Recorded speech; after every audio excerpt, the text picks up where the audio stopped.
Hi everyone, welcome to Gilded Loop. My name is Matt. If you're returning to the channel, welcome back. I'm so happy that you're joining again. And if you're new here, please be sure to look around, like, comment, subscribe, follow, all the things. I'd love to have you stay. As you can tell from the thumbnail for this, we're going to be working on a planned pooling project today. So it's very exciting. I shared with you all that I have done many planned pooling projects, but what I'm most excited about is this year, the Caron Anniversary Cakes. So this is the 2025 rendition of the Caron Anniversary Cakes. Do accomplish planned pooling quite well and quite easily. So if you have never done planned pooling before and this is somewhere that you want to dabble into and check out, this is a really easy one to make it work. It's not hard. You're not going to fight with it once you get used to getting the rhythm. And I'm going to show you all of the concepts today in our video of what you'll need to know to be able to accomplish. So it's going to be really hard to show this whole thing in screen, so I will insert a picture here in just a moment.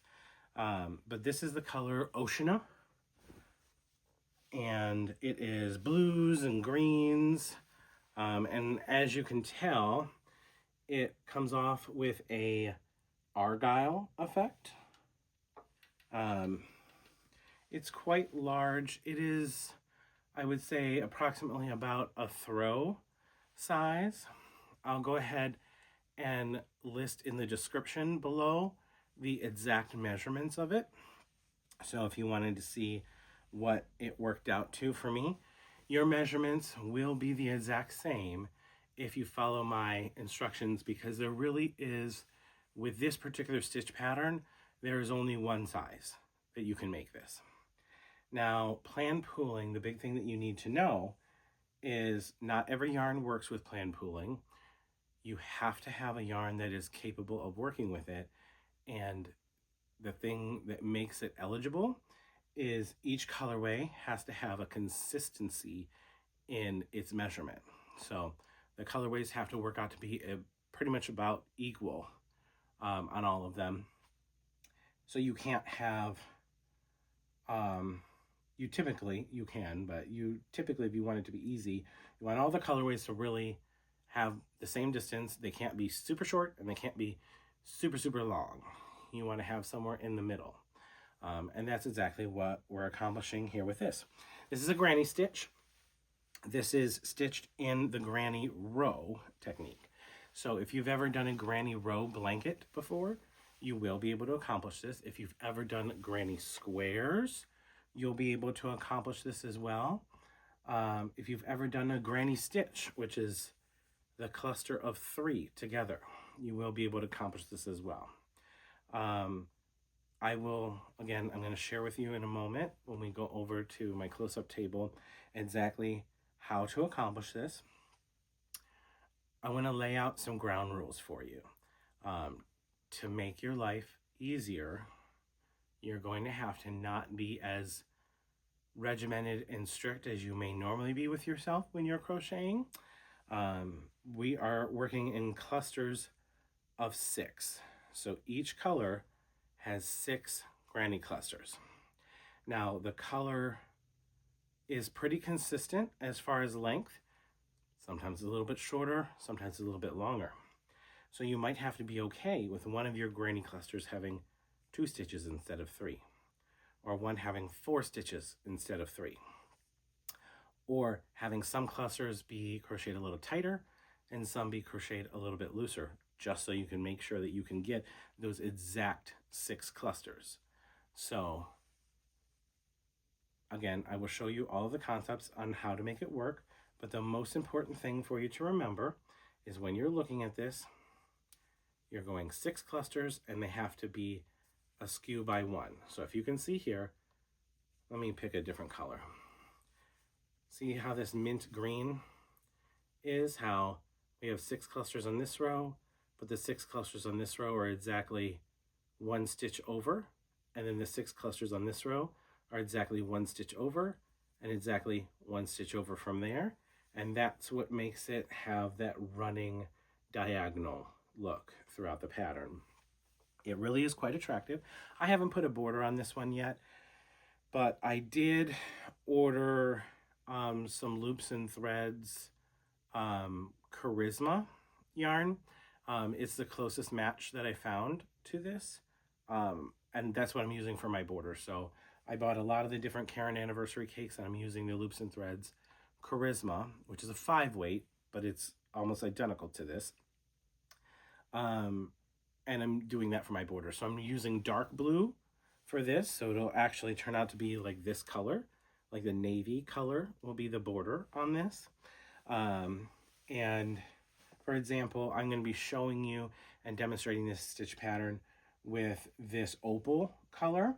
And for a border for this opal, I might use white, because this is like a stark white color in here.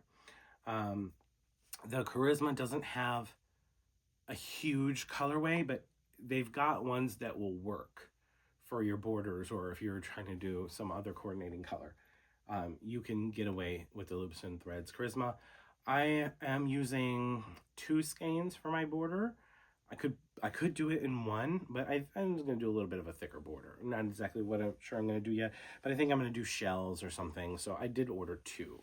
But if you were just going to do like a row of a single crochet, a double crochet, and a single crochet row to kind of make it all just real simple, you probably accomplish that in 1. Or maybe if you were just doing 2 single crochet rows, absolutely you could accomplish it in 1. They're $4.99. And if you get a 30% off deal, I think they come out to $3.49. It's like 100 gram skein, so it's not a very big one, but it's enough to accomplish your border. And you'll have a really nice throw size blanket. Now, this stitch pattern, the granny stitch, creates a throw size blanket, a larger throw size blanket. You can do a plan pooling. I've seen some people do it in the Suzette stitch. Now the Suzette stitch ends up being a wider project, so that's more of like a queen size blanket, but you would need 3 of these big anniversary cakes to make that work. So if you're just going for simple, you've got 2 cakes, not sure what you want to do with it, but you really like this argyle pattern look. Stay tuned, and we're going to go over a step-by-step next.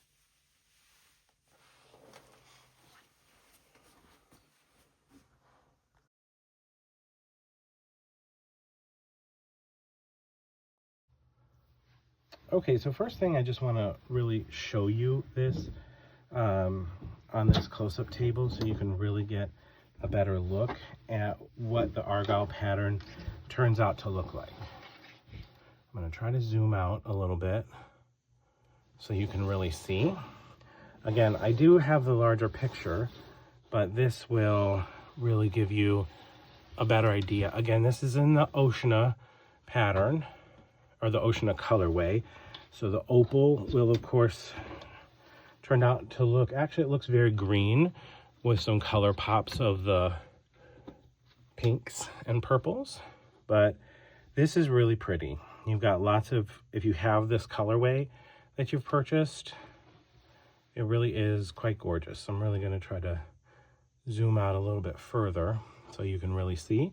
Again, my thumbnail has the full picture, and I did insert a full picture earlier for you to see, but I just wanted to kind of show you more of what this pattern looks like. So basically, because you are doing, as I mentioned, 6,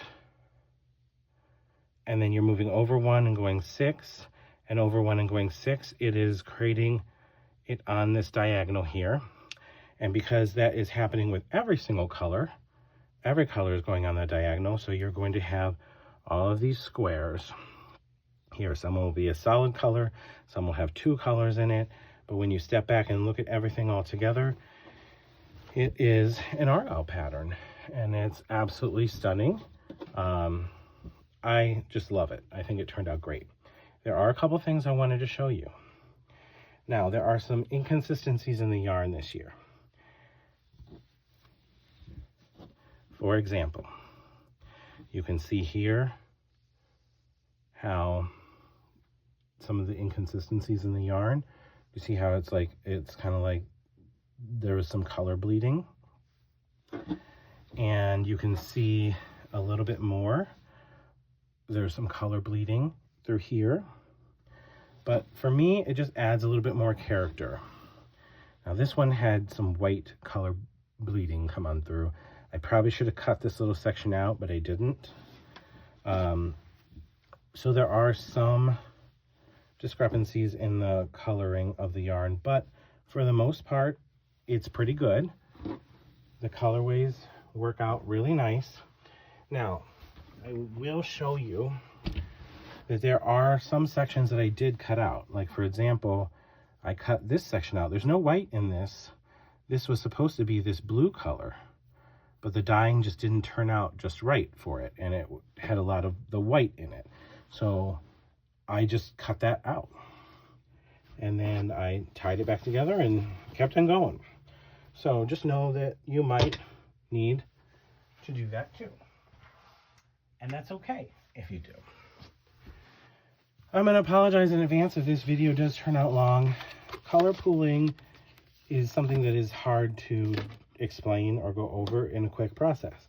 But we're going to try to do our best that we can today. You're going to need an 8mm crochet hook. I'm using my new Furls hook. When I did the other one, I used Susan Bates ergonomic hooks. You use whatever you want to use. I'm just putting this ball band back on because I feel like it holds it together a little bit better. What you need to know is if you're a center pull girly or guy, you have to center pull on the first ball and center pull on the second ball. You can't try to switch it up. If you start from the outside on the first ball, you're going to have to start from the outside on the second ball so the colorways are all flowing in the same direction. So I am going to try to pull out the center here for my to start my project. Okay, let me go ahead and unravel this. Okay, so I unraveled a little bit on there. What you're going to need to do is you're going to need to decide what color do you want to start with. What I like to do and what I think personally works best is find the darkest color in your colorway. So if we're looking at the colorway, this is the darkest color, this dark green. I like to start with the darkest color. I think the contrast just ends up working out really good. However, that does not mean that that's what you have to do. What you need to know is whatever color you start with on one side of your blanket is the color that you're going to end with on the other side of your blanket once you go through all of the colorways, all the different colors that are coming out. So if I choose this color, it's going to be this color on the other side of my blanket. If I wanted to start with this rose color, it's going to be the rose color on the other side of my blanket. There is no rule about how to do this. In fact, let's see here. Maybe I will, just so I have the majority of everything here. I think I'm going to start out with this lightest color green. So I have my entire green colorway going. So, boy, I really got these tangled a little bit here.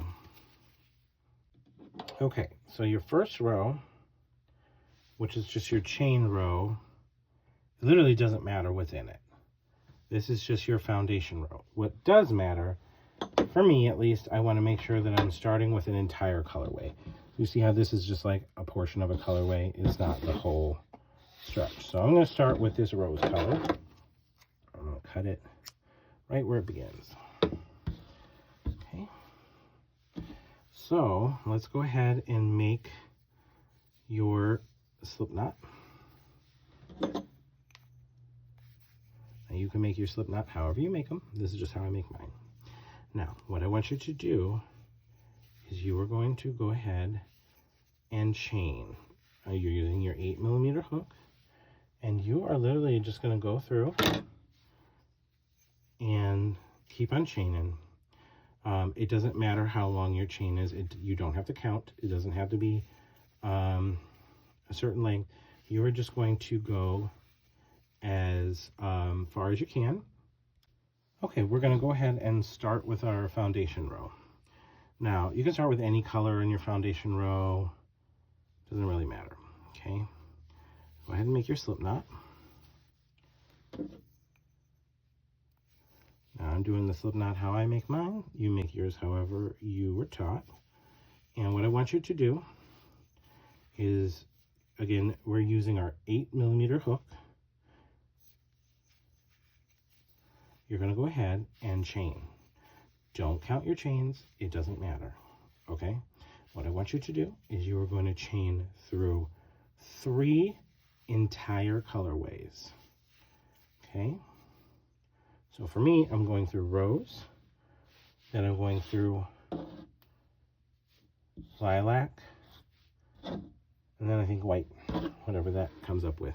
So go ahead and make your foundation chains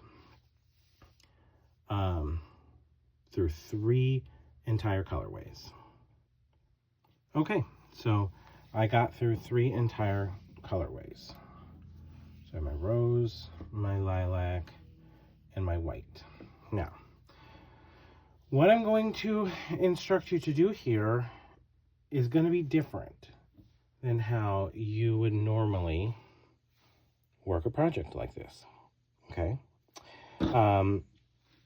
So what we need to do is, at this stage where we're at, we need to figure out where is the halfway mark in this colorway.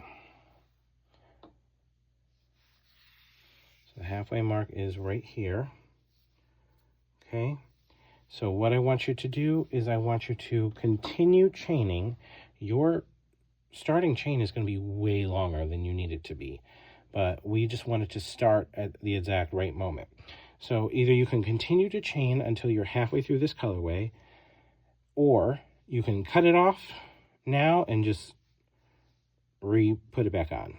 So this is what I'm going to do. I'm going to continue chaining until I'm at this halfway mark on my colorway. Okay. The reason that we want to go halfway is because I want to start with 3 granny clusters, not the full 6. It will make sense in a moment. So let's go ahead and do that. Okay, so I'm pretty confident I got to about halfway through that colorway. I might have to go back and rework some of this, so we'll see what happens. But what I'm going to do is I'm going to start out with making my granny clusters. So that means I need to skip 2. I'm yarning over, I'm going in the 3rd. I'm just making a double crochet. And I'm making 2 more double crochets into that exact same spot, because that's a granny cluster. Now, this initial setup row, I need a cluster of 3, not 4. So make sure your cluster is just 3, because your edge is going to form a cluster. Now, what you're going to make sure that to do is in this initial setup row, you're going to have to stitch really loosely, okay? Because we're just stitching into the foundation row. We're not stitching in between other clusters. So make sure you're doing this really loosely, just for this initial row, and then you'll tighten up your tension a little bit. So we're going to skip 2 and into the 3rd here. We're going to go ahead and do our double crochet 3 times to go ahead and form our granny cluster.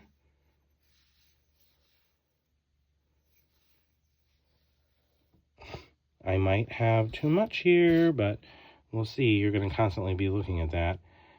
Skip 2 and into the 3rd stitch, do another granny cluster.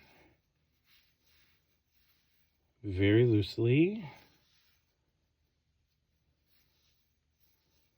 Again, grading cluster is 3 double crochets into the exact same stitch. Okay, this is what is going to happen to you constantly. See how I just have like a little bit left over? Rather than undoing all this and having to go back, I'm just going to make a 4th stitch in this cluster. And it'll end right where I need it to end. I promise it's going to be okay, and you're going to do this more times than once, just so the colors land where you need them to land. Okay, so I'm landed perfectly right now. This is exactly where I want to be. Okay, so I'm going to get into my next color. I'm going to be skipping 2 and going into the 3rd, and I need to get 6 clusters out of this next colorway. So again, I'm going to try to do this a little loosely. Now, every ball or cake is going to potentially be a little bit different, and there could be some colorways where you have to have your tension be really loose and some where you have to tighten it up. As soon as you start doing your project, you're going to be like, okay, the white is the one that I got to go tighter on, and the dark green is the one I got to be really loose on. You'll just kind of get used to what you got to do to be able to accomplish getting those 6 clusters. I'm going so loose, I just dropped a stitch. Okay.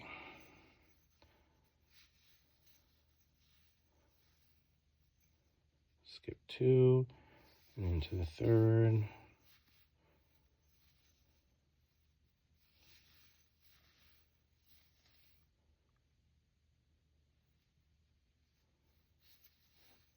What I say is give yourself grace on this project. I have seen a lot of the projects that everyone's been working on with this anniversary cakes, and they're beautiful.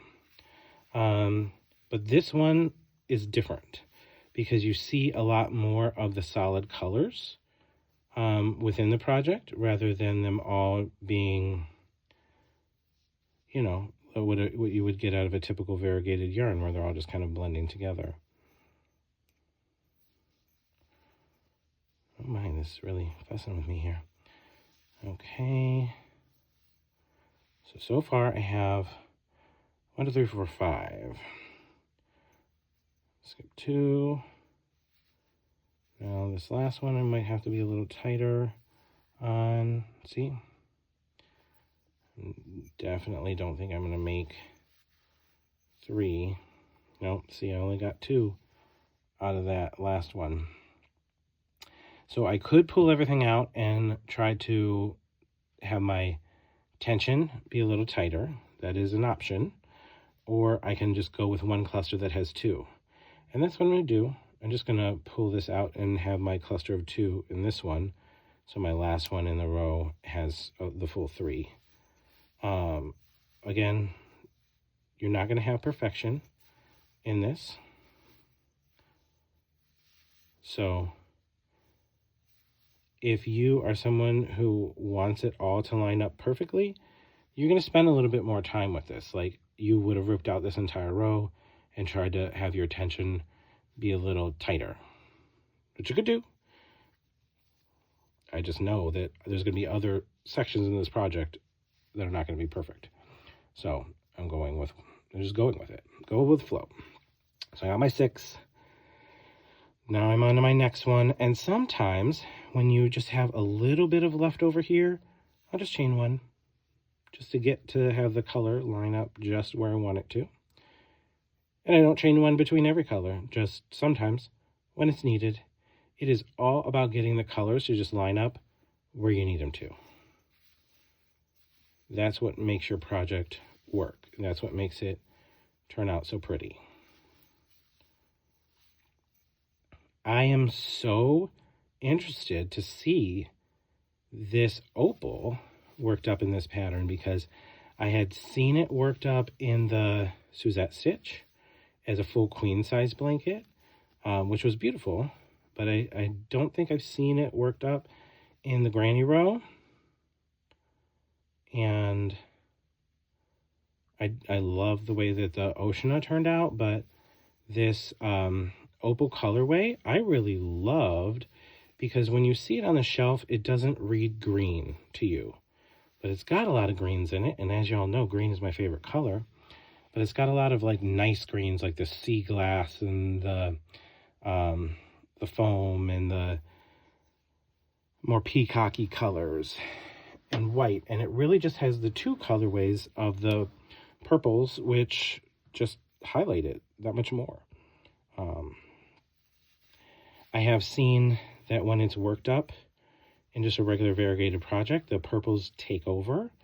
But in the planned pooling projects that I've seen, it reads more green than the purpley colors. So we will see how this shapes up. That's the thing with planned pooling. You don't know until you're knee deep in it, you know? But it always turns out to be beautiful. So we're at 1, 2, 3, 5 clusters. Got this much. So I'm going to go a little looser on my 6th cluster here. What you got to know is you got to have 6 clusters. You can't have 5, and you can't have 7. You got to have exactly 6. Boom. That lined up perfectly. 1, 2, 3, 4, 5, 6. How about that? Don't worry about this bottom not matching up with the top. It doesn't matter, because you're going to have a border on it, and that's going to be completely not visible.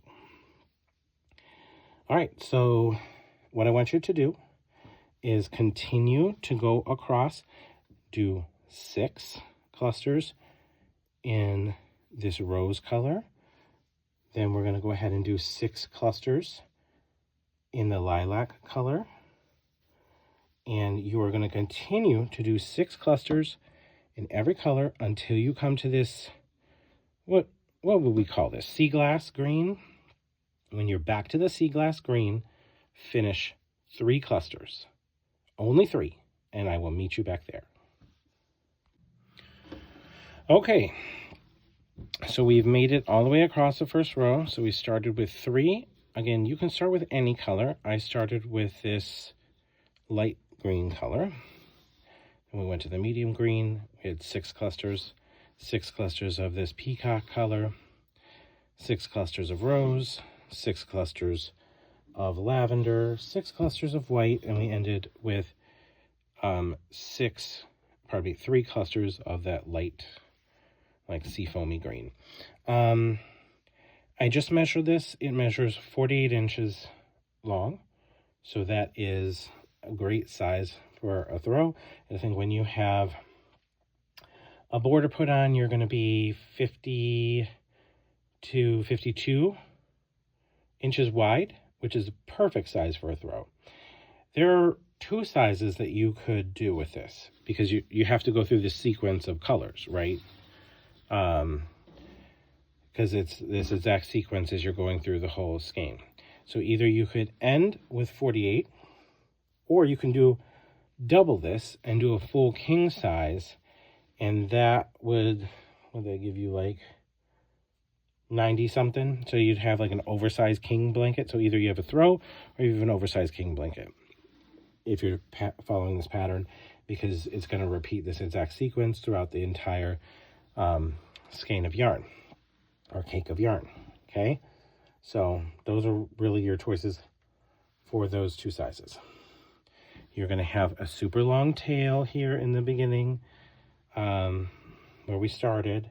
That's okay. We were basically chaining that till we get to the color that we wanted to start with, right?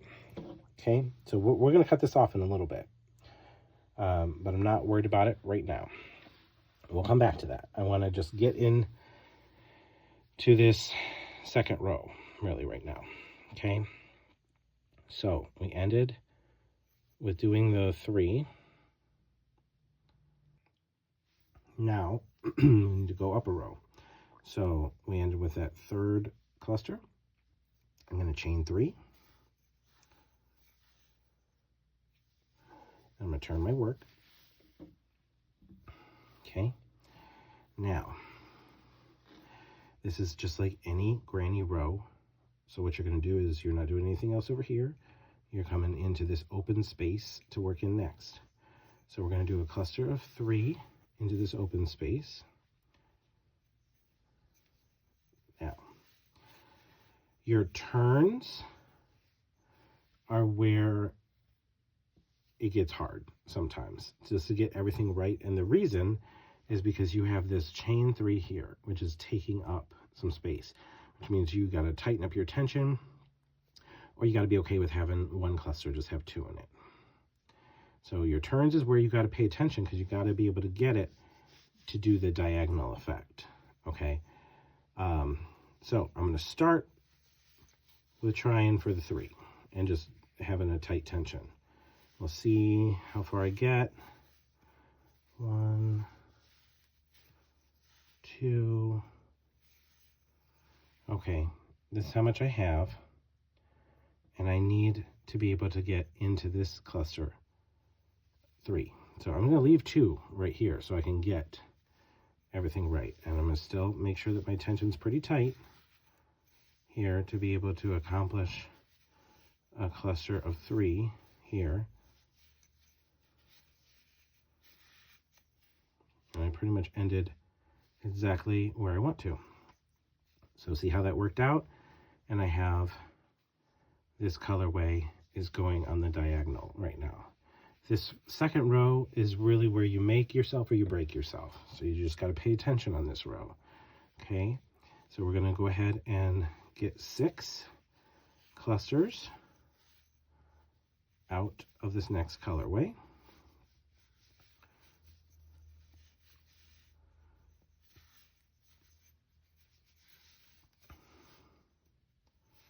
This row is the hardest because it's like you've got to be able to hold your tension, and it's awkward to hold your project because it's not very big yet.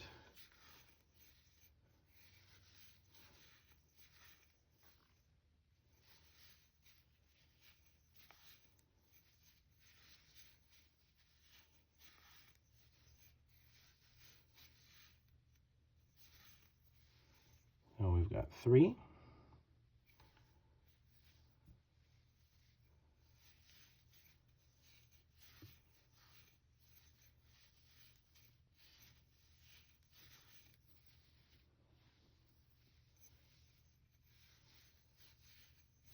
My advice also with these Caron cakes, these anniversary cakes, is they don't move well.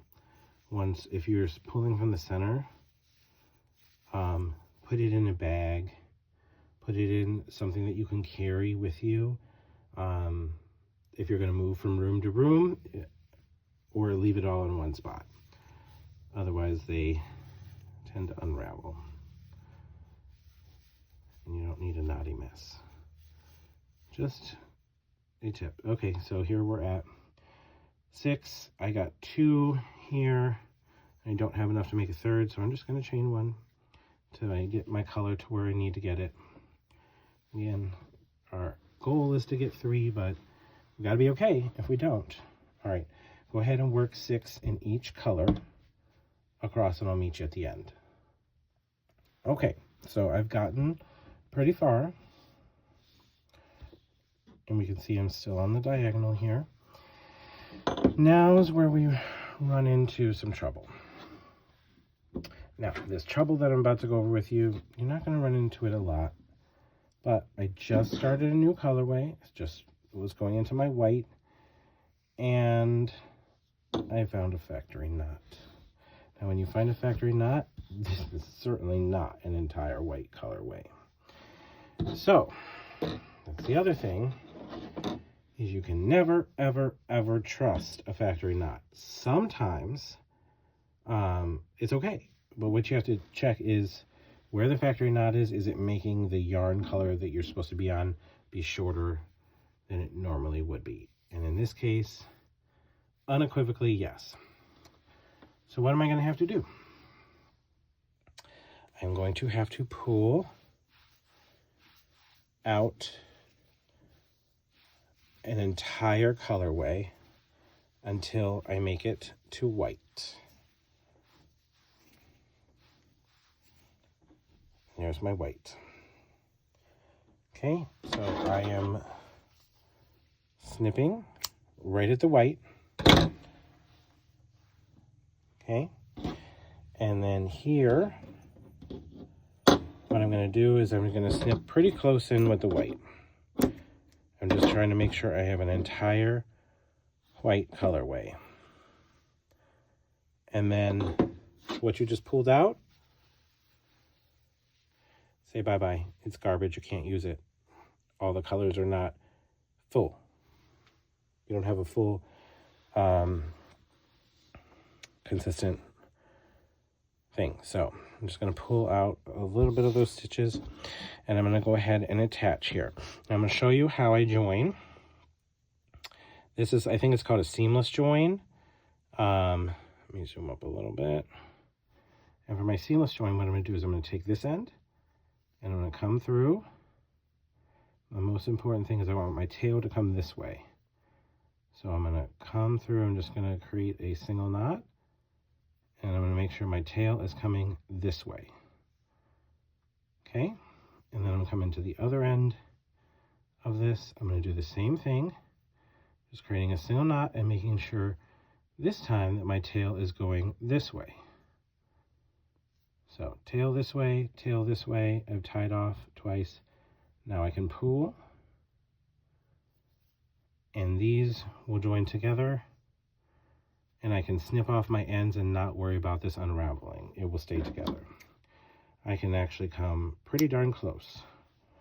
I can go right up to the nub if I want to. I have done this in so many projects and I've never had anything ever come unraveled. Okay, I could even make it go a little bit closer. Sometimes I just wiggle that together, and it's pretty indistinguishable once it's crocheted in. So let's go ahead and get back through this. All right, I'm starting my white, and now I know I'm going to be in the same color sequence. The color sequence does repeat throughout the project, so like I said, I just had to cut out that small portion. And sometimes if you find a colorway that has a really bad dye bleed, you'll do the same thing. You just cut it out until you come to that exact same color, and then tie back on.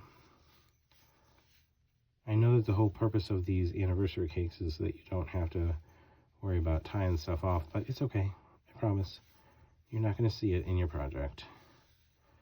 You don't have to weave in any ends.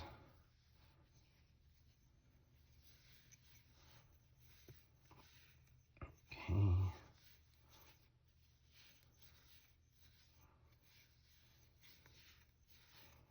I'm at 4 clusters. I'm going to get 2 more. I am running a little low.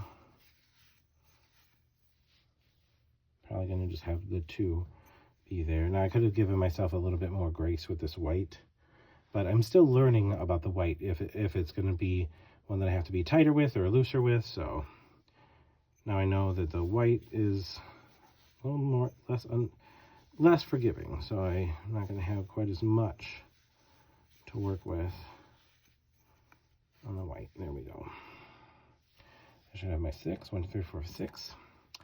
All right, now I'm back on my seafoam green. So I'm going to create my first cluster here. 2, 3. And then my second. 1, 2, 3. Now, for this one, I'm not going to be able to get a 3rd cluster over here. What I will do to cap out this row is I'll just kind of go in the top of this. I want to try to make sure I get through 2, both sides. And just do a double crochet just to go up. That technically counts as one of my clusters. Okay. And then I'm just going to go count up 3, turn my work, and then I'm going to this is going to become a whole cluster here. Okay, and then another cluster I've got to make here. Now, be vigilant, we're turning a corner. Until you get used to this, when you're turning these corners, this is where mistakes can happen, okay?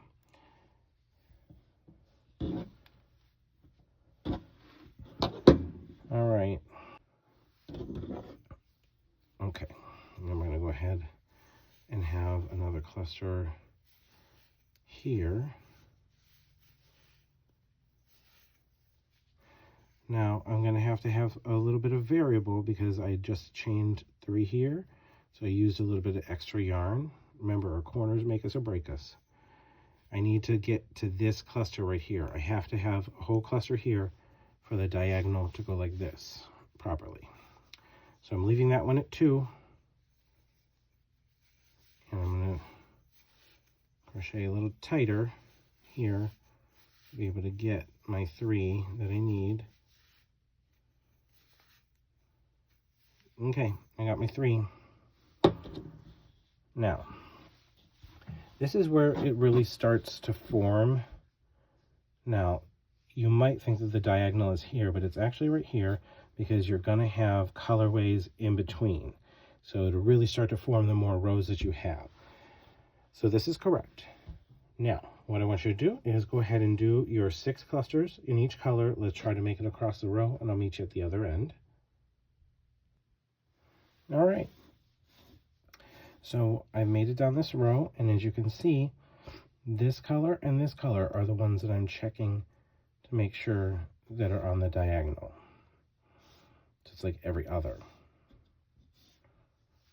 Okay, and they are. So they're all lining up correctly. When the 4th row comes in, then you'll really be able to check, because again, it's every other that you're lining up on the diagonal. Okay, so I'm near the end of my row here. And do these last few clusters.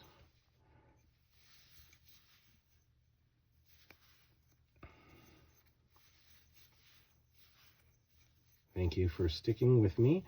I know this is a longer video, but it's like one of those things where you just got to kind of stick through it and watch so you can catch all the concepts. I really like how the colors are lining up. It's looking great. I've come to the end of my row. I'm going to chain 3, turn my work, and then I'm just going to go into this next open space and do another cluster of 3. So I'm going to have my cluster of 3, and my end piece here is just that chain 3 that I made, right? And I'm counting. I'm going to 1, 2, this should count as 1, 3, 4. I should be doing 5, 6. Okay, no, so then this chain's not counting as 1. So 1, 2, 3, 4, 5, 6. I should be ending right there. So one of my clusters is going to have to be 2 to account for this chain 3 here. So I'm just going to make this one be it. And if I'm wrong, I can come back and fix it. But I think that should work out. Remember, these corners is what makes or breaks you.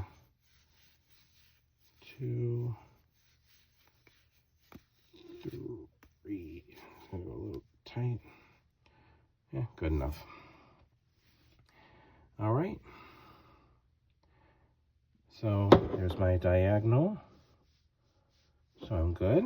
Let's do the next one and make sure that our diagonal, if you ever are unsure if you're doing it right, if you have a color that's stacking right on top of each other, you messed up somewhere. You got to figure out where your mistake is.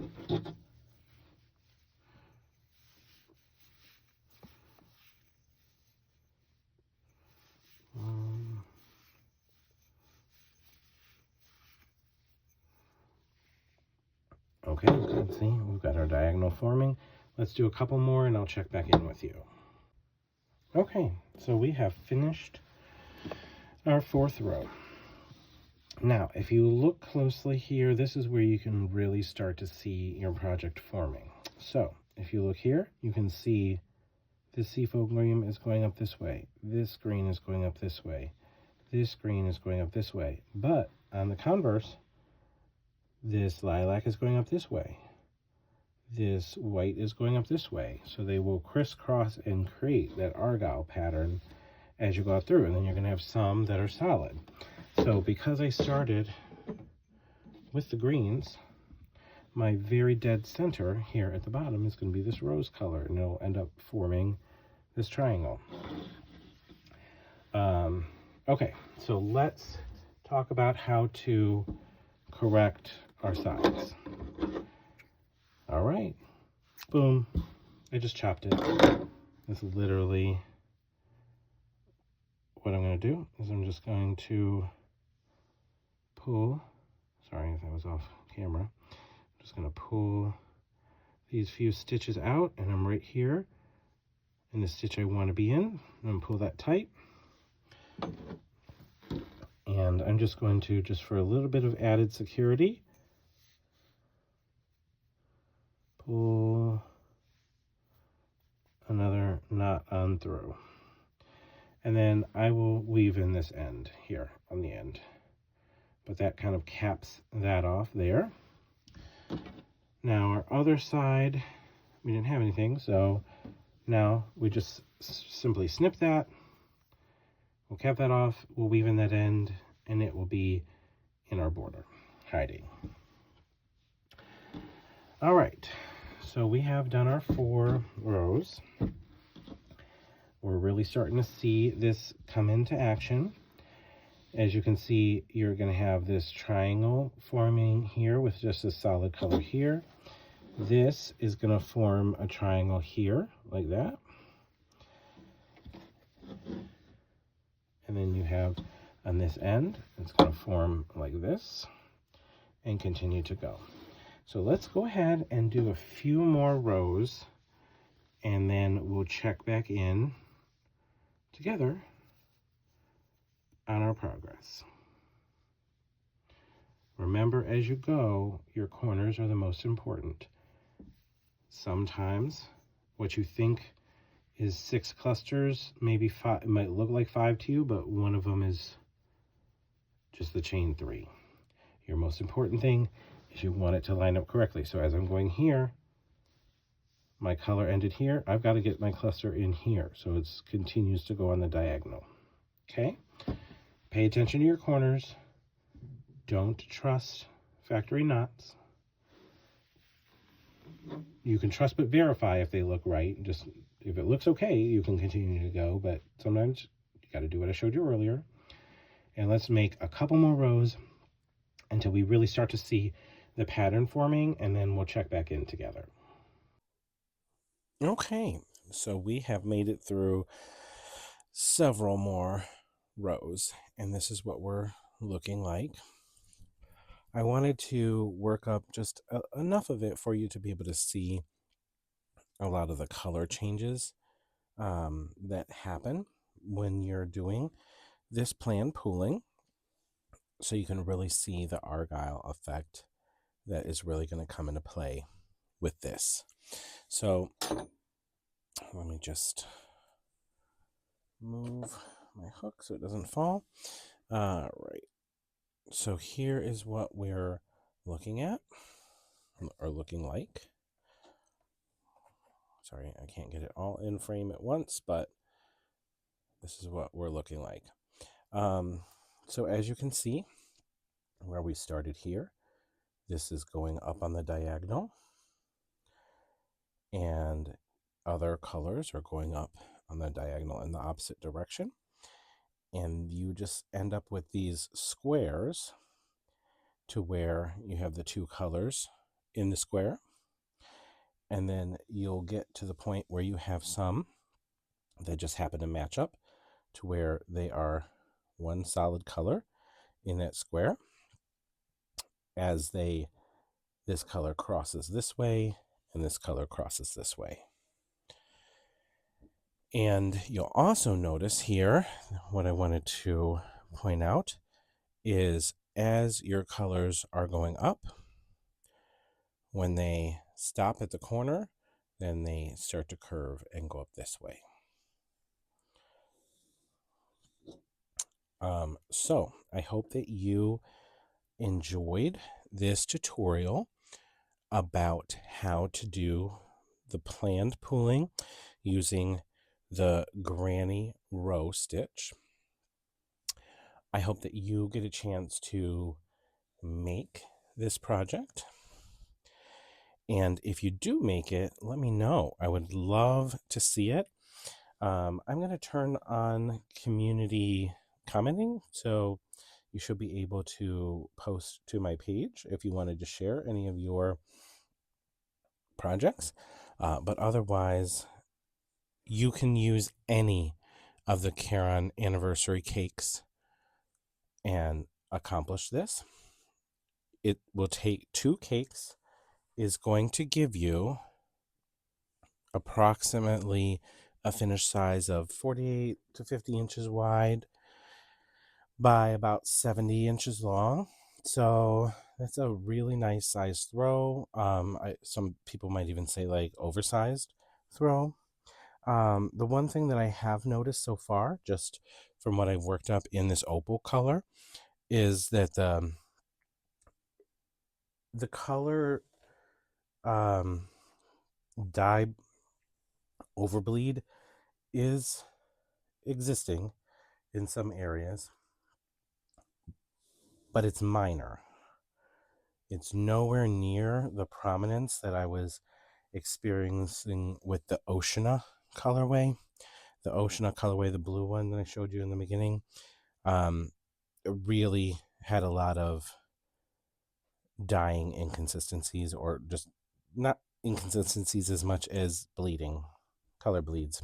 But I didn't notice that very much with working with the opal.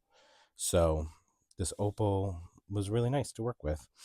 So I really like it. I hope that you do as well. One of the things, like I said, that I love the most about this particular colorway, I think that it's gorgeous because it lends into a lot of the greens, and the rose and lilac are just a really nice contrasting color with it, and the white is just offsets it beautifully. I love that the white, how I did this, the white kind of starts out here, but I know how it's going to end up working is once I get to the dead center of it, the square that's going to be the solid color, it's going to end up being white right in the dead center of it. So it's going to be like a big white X that goes through it. So I think it's going to absolutely turn out stunning. I'll make sure, if you subscribe to my channel, keep an eye out. I'll post just a picture of the finished project when this is done, and of course the finished project once I get the border on the oceana one as well, just so I can share that and see what it looks like when it's all done. Again, I hope that this was helpful. Thank you so much for tuning in. Make sure to like, comment, subscribe, hit that bell notification icon so you can see when I do post new content. I absolutely love color pooling.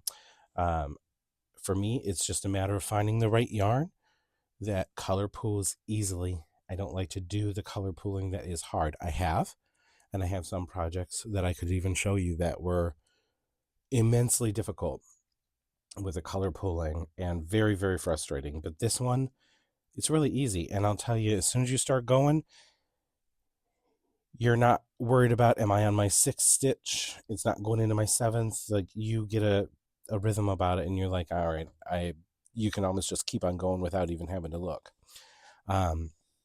So give it a try. If you have some 2 anniversary cakes that you really want to do something special with that looks really cool, and you like this kind of argyle look, give it a try. Hope to see you tune into the next video, and I'll catch up with you soon. Have a great day. Bye-bye.